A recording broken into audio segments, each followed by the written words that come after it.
These two little lights can completely change a boring background in seconds.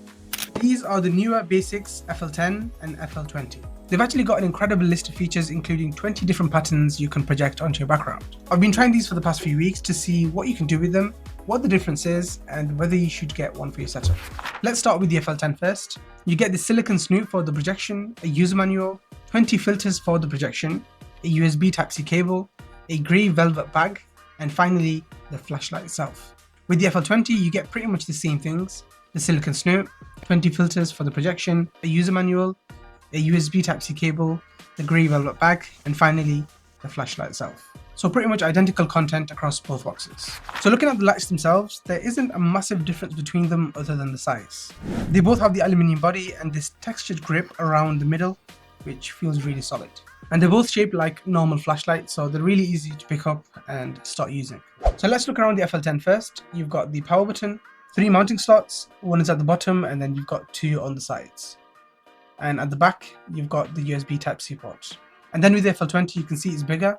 You've got the power button, the 3 mounts, and at the back, the USB Type-C port. The only big difference I can see with the FL20 is the fact that it has 4 LEDs showing you the battery percentage. So let's have a look at the controls on both of these, and again, they are quite similar. So press and hold this button to turn the light on, and then twist the dial to give you the light. And to switch between the 4 colors, you simply press this once. And you get exactly the same colors on both lights. Once turned on, the dial also controls the brightness from 1 to 100%. Both of these are also extendable, so you can control the size of the light. And then pressing the button lets you switch between different light modes. So you have white, red, orange, and blue. So one of the main features is this adjustable section on the front, which lets you control the focus of the light. You can move it in and out to change how focused that light looks. So at one end, you've got this really tight spotlight, and then you can open it up to a much wider beam. And this makes quite a big difference depending on how you want to use it. You could have a really small circle of light directly behind the product, or open it up and light a much bigger part of the background. And once you start to use this with the 4 different colors, along with the 20 different patterns, you get so much flexibility in how you want the background or your pictures to look. Now you don't get full RGB control, meaning you can't use any color you want, but for something like background light, I think the colors they've chosen are really sensible and still give you a lot of flexibility even though you're limited to only 4. The blue and the red especially can change the look of a background with no effort. And then you get my favorite feature, which is the 20 different filters you can use to create some awesome patterns. So the way to use this is also very simple. You get the silicone snoot and slide that over the flashlight. And the good thing is, if you were to get both of these, you could use the filters and the snoot across both, since they are exactly the same in size. Once you've got that in, you simply attach this on top into the allocated slot, and you are good to go. And now, instead of projecting a normal beam, you can project an actual pattern onto your background. And the really impressive part with this is the variety you get. You can get normal lines, squares, hearts, windows, and so many other shapes. And here's a quick video showing you every single one of these shapes.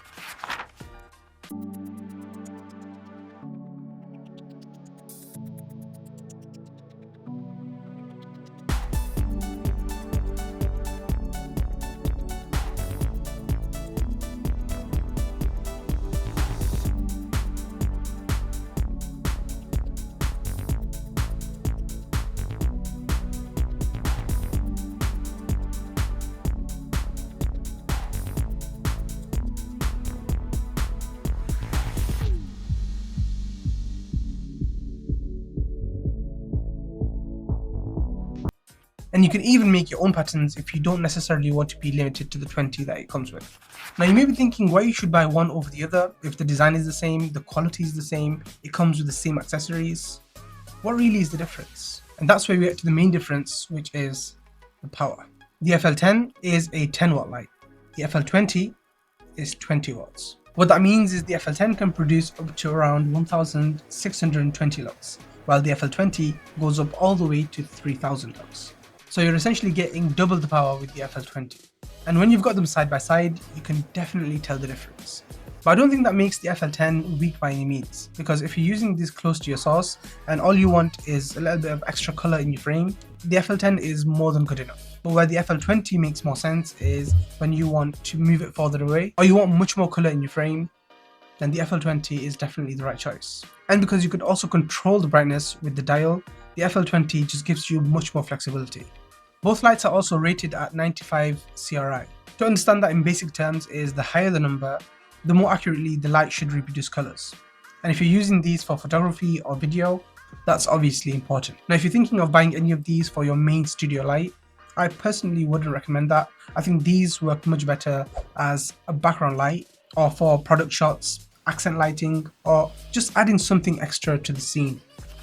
Both of these lights have rechargeable batteries built in, but despite the FL20 having twice the power, NEEWER still rates both of these for around 3 hours at maximum brightness. Realistically, you're not going to be using this at 100% all the time, so depending on how you use these, you can probably even get longer than that. They charge through USB-C and you can also use them while they're plugged in, which is useful if you're filming in a studio and don't really care about them running out of battery. The only thing to keep in mind is a full charge takes around 4.5 hours, so you definitely want to do this at night or before you start filming. Now, as good as these are and the amazing features they have, they're still not perfect. There are a few things I definitely would have liked to see. The biggest one is probably the full RGB control. The 4 colors are useful, but it would have been nice to be able to choose exactly what color you wanted, especially if you're trying to match the light to something else in the setup. There's also no app, the advantage of which is simple controls, but the disadvantage is having to physically change the setting. So if you've mounted one somewhere awkward and want to change the brightness or color, you have to physically get up, go over to the light and change it. I don't think that's a massive problem for the price, but it would have been nice to have that just to make it easy to use. And then you've got the 4.5 hour charging time. It's not terrible considering you can use this while charging, but it's still worth them. And finally, the price.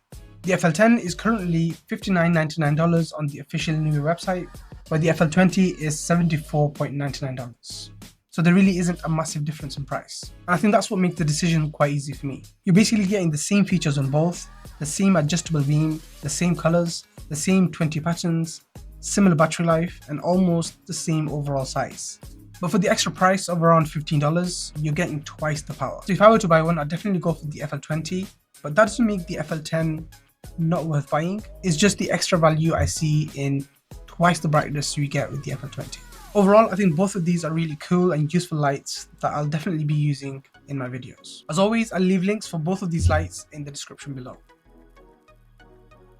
That's all for now. Leave your thoughts in the comments below. If you want to see more videos like this, smash that like button, subscribe to the channel. Thanks for watching and I'll catch you in the next one. See ya!